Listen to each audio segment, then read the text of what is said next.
Hey VC, how you doing? It's Gordon at I Dig Vinyl here, back with another video, another outdoor broadcast, but the first time of the year. I think we've had a lot of strong springtime sunshine to enjoy, so cheers to that.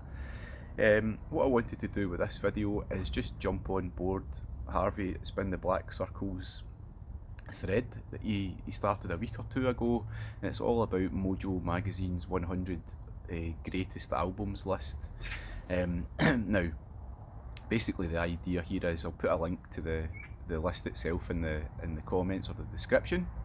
But in 1995, a list was published of the 100 greatest albums according to Mojo Magazine, and Harvey's idea is have a look at the list, pick out 5 that you have that you would really agree with, and also pick out 5 of your own that you think should have been on the list that weren't there.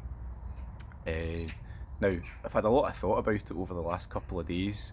Initial thoughts were, well, all lists they're subjective and they're just someone's opinion, aren't they? So who cares, really? It's up to that writer at the time. That's their list. But when you think about it a little bit more, it's not just one person's opinion. This is the opinion of a magazine, if you like. So you're thinking, is this the collective hive mind of Mojo in '95? In 1995, I read Mojo a lot, and I would have used it to probably inform my tastes. Certainly away buying lots of CDs at the time, so looking at it again, sort of 30 years later, it strikes me how very narrow it was. So here we go. Right, so yes, I'm going to just get stuck into the list. As Harvey asked, I've got 5 albums to show that are on the greatest 100 albums list from Mojo, and I've got 5 that I think, for me, if I'd been involved, they would have been there. And also I'm going to sneak in a 6th one. So to do that, mathematically I want to keep it at 100, so every time I put an album in, I'm going to tell you from the list what I would take out. Totally subjective, just my opinion, but a bit of fun. And I would encourage you just to have a wee shot yourself. Do you know what I've thought about it? It's a chance to spend time with some old friends, because the bag in front of me, they're all classics, and maybe they're albums that I don't listen to as often as I should. So without further ado, never mind the bollocks, here's the Sex Pistols. So yeah, a true classic, isn't it? So rightly so, it's in the list, and I would expect probably pretty much everyone would agree in your top 100 greatest albums this is going to be there for all sorts of reasons. It's a brilliant listen, first of all, isn't it? Filled with classic, killer, in-your-face punk.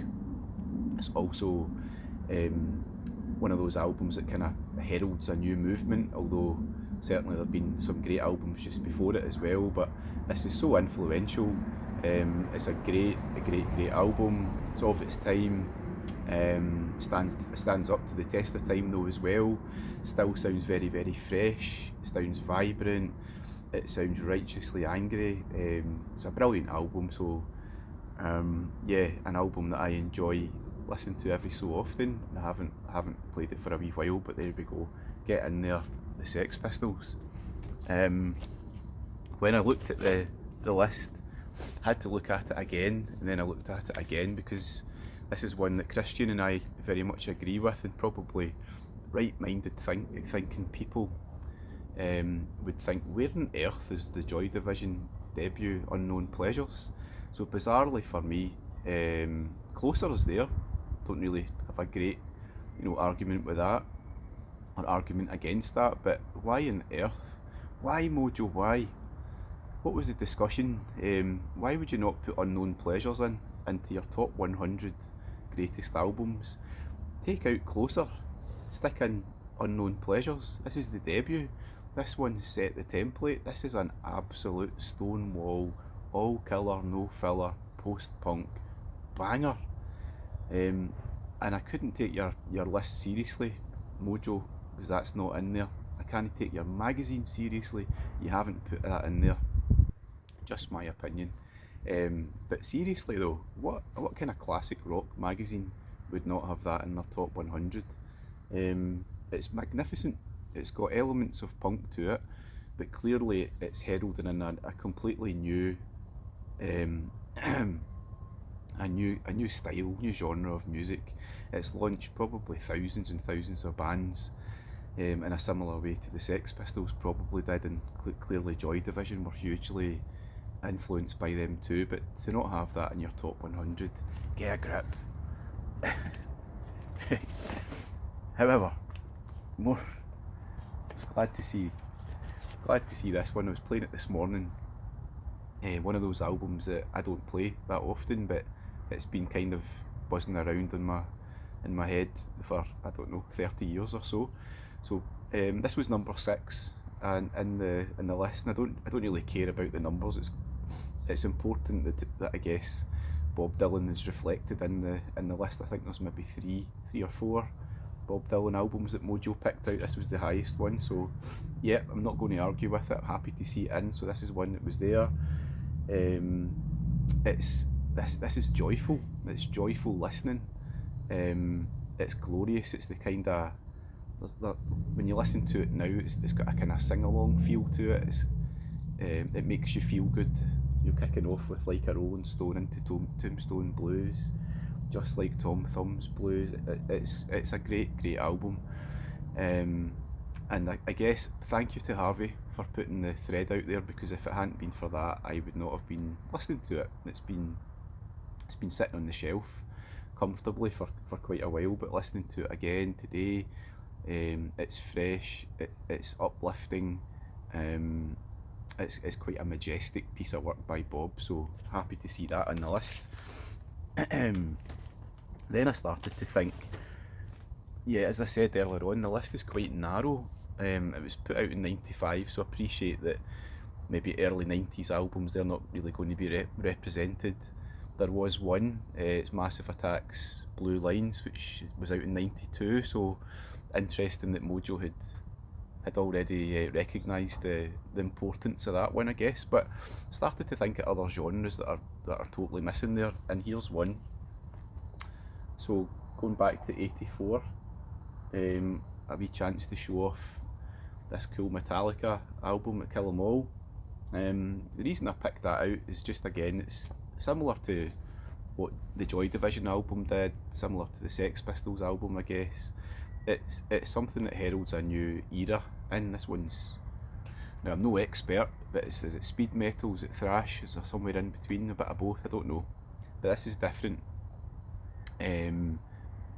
really raw, in your face, like smashing you over your head, metal. There was nothing like it at the time. You know, this is early to mid '80s. This is the land of what is it, glam. It's big hair.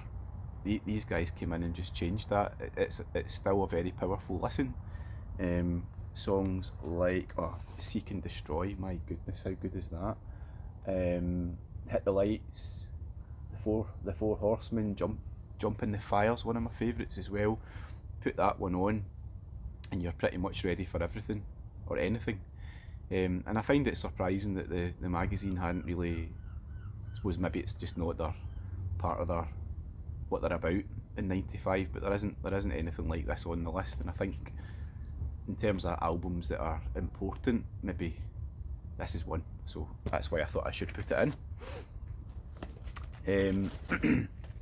They've got a couple of Led Zeppelins, so I would probably agree. For me, if I were to, I don't know if I ever come up with 100 albums that I think are my greatest, I don't know if this probably would be Physical Graffiti.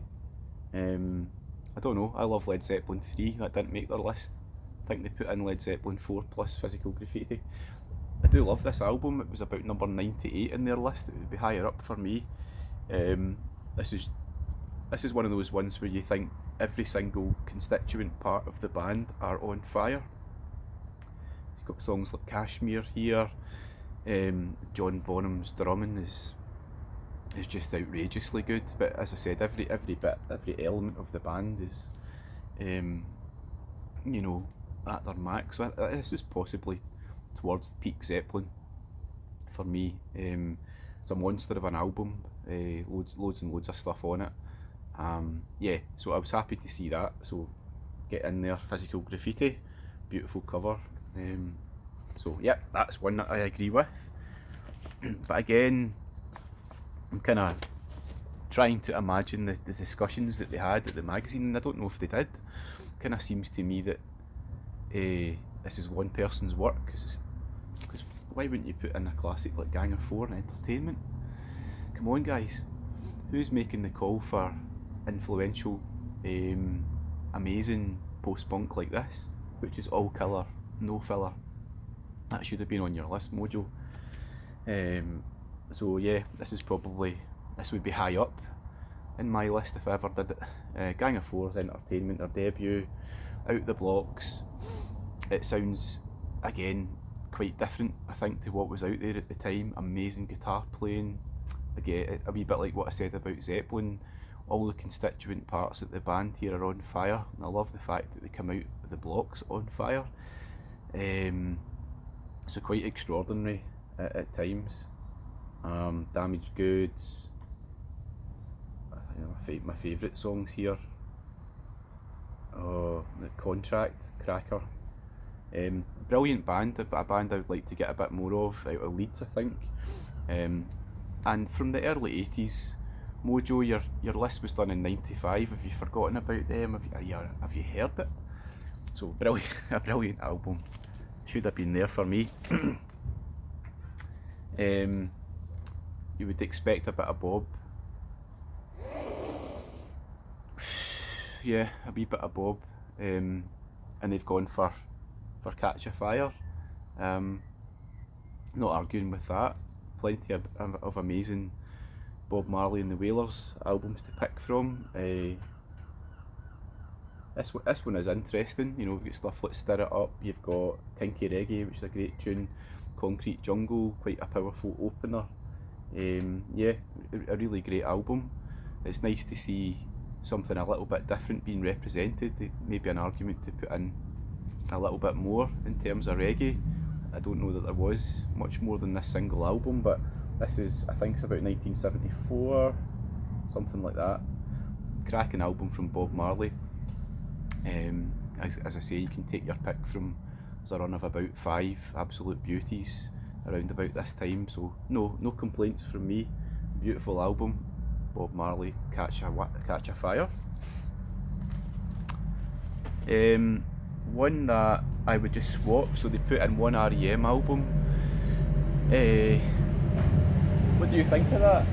Yeah, so they put in one R.E.M. album, which I think's a fairly poor choice. It was Automatic for the People.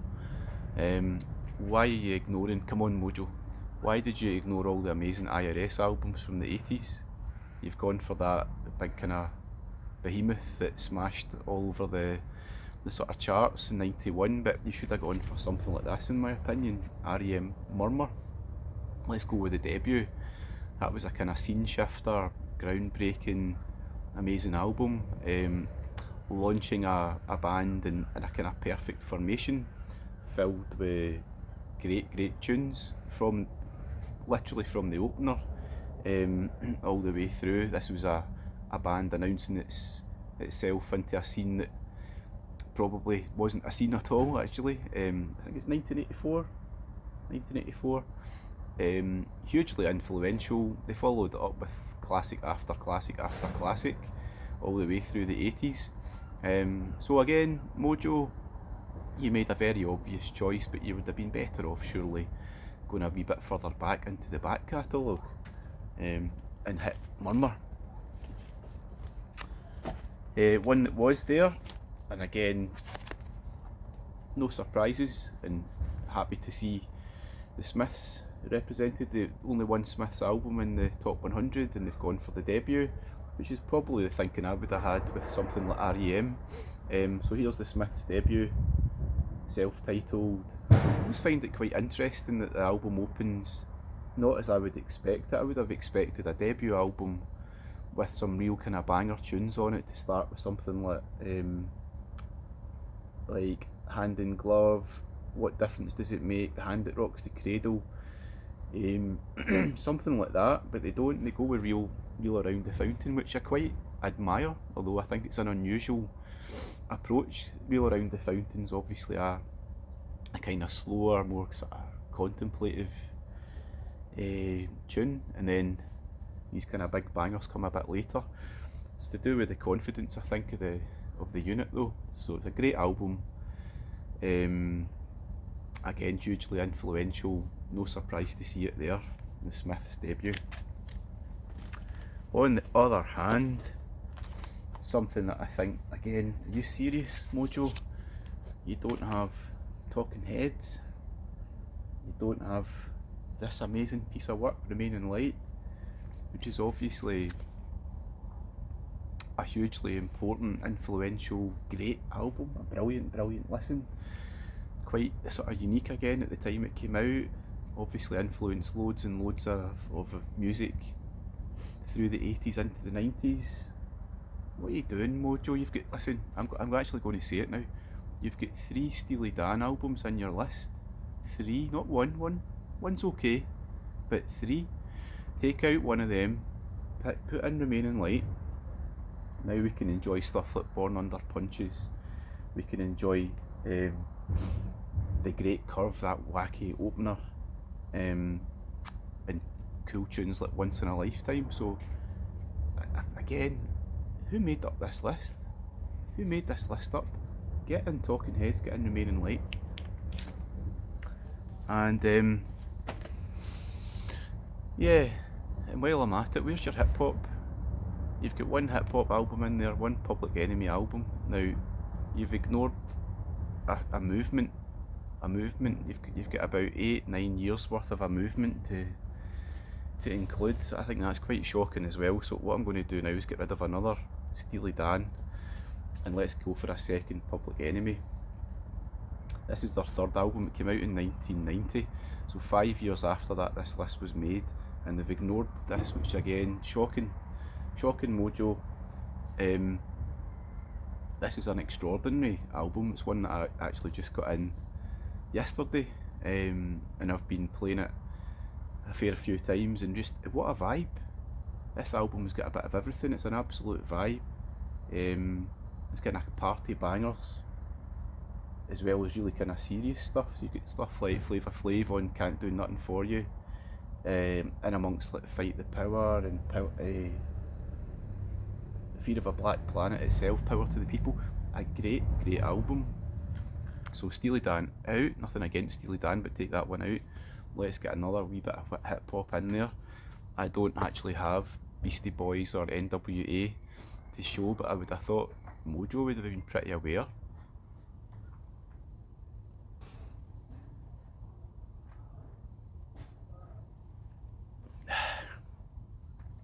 Sorry, I was actually beginning to forget that these lists are not to be taken seriously. It's just somebody's opinion, and if they want to put lots of Steely Dan into their top 100 greatest, that's perfectly fine. Not for me. So, what would I take out? I would take... Sorry, I had to cut there. I think I was getting a wee bit too excited about the lack of hip hop and the excess of Steely Dan on the list, and the lack of Joy Division, Unknown Pleasures. So we'll just stop there. It was fun to think about, not to be taken too seriously, but interesting, I think, to recognise how a magazine could probably influence thousands of readers, including me, back in the day. So please get involved. Harvey's thread is not kicked off yet, so I would love to think that more people will get involved, get into the conversation. The best thing about it for me was digging out some classics, so always fun to do that. Until the next time, I hope you've enjoyed this wee video. I will see you later.